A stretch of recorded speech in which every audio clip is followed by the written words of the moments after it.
சிவபுராணம். ததிசி முனிவர் மீது மிகுந்த கோபம் கொண்ட இந்திரன். ததிசி முனிவர் தான் தவம் செய்யாத காலத்தில் தனது நெருங்கிய நண்பனான சுபனின் அரண்மனைக்கு விஜயம் செய்வார்.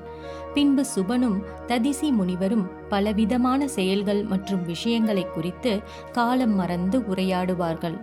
ததிசி முனிவரும் மன்னரும் ஒருவருக்கொருவர் உரையாடி கொண்டிருந்த போது அவர்களின் விவாதம் இந்த உலகில் யார் பெரியவன், அதாவது நாட்டை ஆளும் மன்னனா அல்லது தவத்தில் வல்லவர்களான முனிவர்களா என்பதே இவர்களுக்கு இடையே ஏற்பட்ட வாதமாகும்.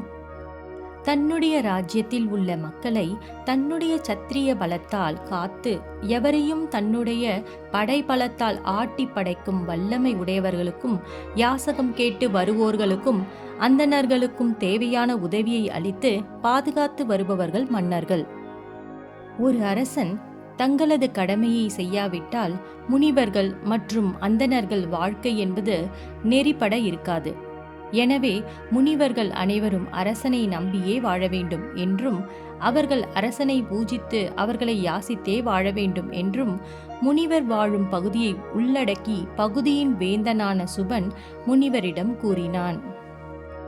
வேந்தனான சுபனின் இவ்விதமான பதிலை சற்றும் எதிர்பாராத முனிவர் சுபன் தன்னுடைய பார்வையில் முனிவர்களின் நிலையை பற்றி எண்ணிய விதத்தால் மிகுந்த கோபம் கொண்டார்.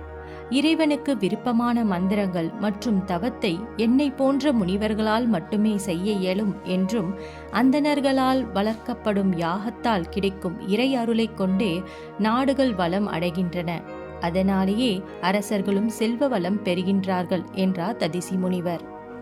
மேலும் அனைத்திற்கும் காரணமான வேதங்களை பயின்று அதை எந்நாளும் ஓதி இறைவன் திருவடிகளை எண்ணியே இருக்கும் எங்கள் முன்னால் உன்னை போன்ற வேந்தர்களின் படைபலமும் செல்வ பலமும் நிலையானது அல்ல.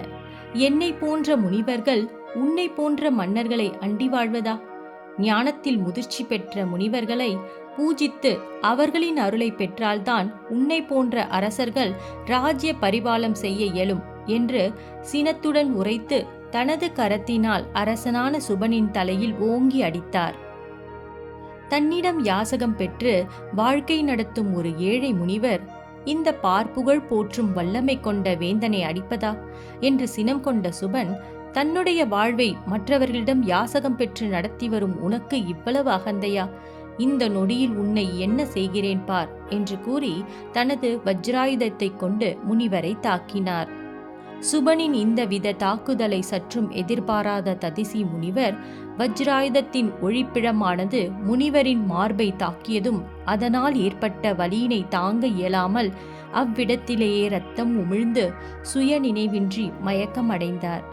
அதை கண்டதும் சிரமேறிய சினமானது தணிந்த அவ்விடத்தை விட்டு சென்றார் சுபன்.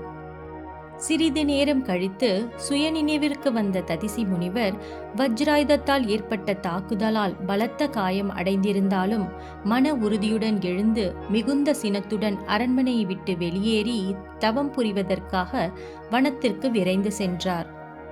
இந்த மதியிழந்த வேந்தனுக்கு சரியான பாடம் புகட்டாமல் விடமாட்டேன் என்று வைராகியம் கொண்டவராக வனத்தை அடைந்த ததிசி முனிவர் உடலில் இருந்த காயங்களோடு அசுர குருவான சுக்ராச்சாரியாரின் உதவியை நாடி அவரை நோக்கி தவம் இருந்தார். ததிசி முனிவர் அசுர குருவான சுக்ராச்சாரியாரை எண்ணி தவம் இருப்பதை அறிந்த தேவர்கள் இச்செயலை அவர்களின் வேந்தனான இந்திரனிடம் தெரிவித்தனர். இந்திரனோ ததிசி முனிவர் மீது மிகுந்த கோபம் கொண்டார். தனக்கான காலம் வரும்போது இதற்கான பலன்களை அனுபவிப்பீர்கள் என்று கூறினார். தன்னை எண்ணி முனிவர் தவம் புரிவதை அறிந்த சுக்ராச்சாரியார் முனிவர் தவம் புரியும் இடத்தில் தோன்றினார். பின் தன்னை எண்ணி தவம் செய்ததற்கான காரணத்தை வினவினார். ததிசி முனிவரோ சுபனால் தனக்கு ஏற்பட்ட அவமானத்தையும் அதனால் தான் அடைந்த மனவேதனைகளையும் விவரித்து அந்த மூடனுக்கு சரியான பாடத்தை புகட்டியே ஆக வேண்டும், அதனால் தாங்கள் தேவேந்திரனின் ஆயுதமான வஜ்ராயுதத்தால் தாக்கினாலும் எனக்கு எவ்விதமான தீங்கும் ஏற்படா வண்ணம் இருக்கக்கூடிய வலிமையை அளிக்க வேண்டினார். ஓம் நம சிவாய.